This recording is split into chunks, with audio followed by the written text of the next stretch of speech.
Begin in the US, where homes have been ripped to shreds and whole neighborhoods submerged as Hurricane Michael beats a destructive path through Florida, Alabama and Georgia. At least one person is dead and hundreds of thousands of homes have been left without power. Michael made landfall as a strong Category 4 hurricane, but has since been downgraded to a tropical storm as it continues its road inland. NBC News' Gabe Gutierrez reports from APALACHICOLA in Florida. Hurricane Michael is on the move after slamming into the Florida Panhandle, the most powerful storm on record to make landfall here. In Mexico Beach, Florida, destruction, homes submerged and in pieces, streets like rivers.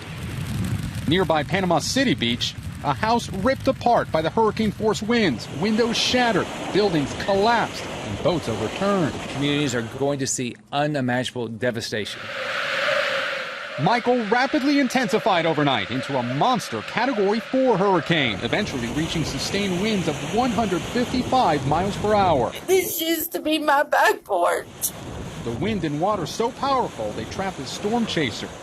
Alabama and Georgia also under states of emergency, the ominous eye clearly visible from the space station.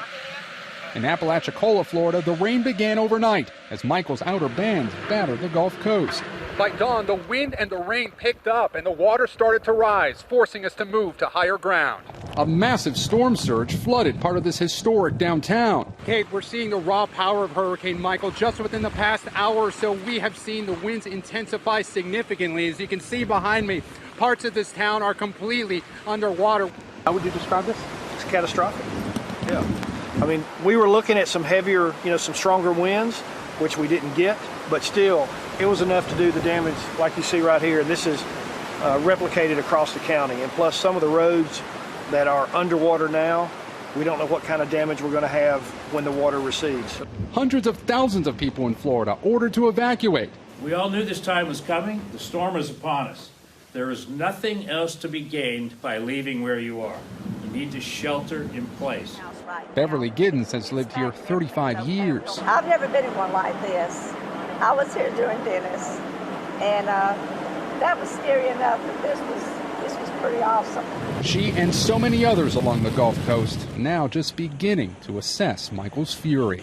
Gabe Gutierrez, NBC News, Apalachicola, Florida.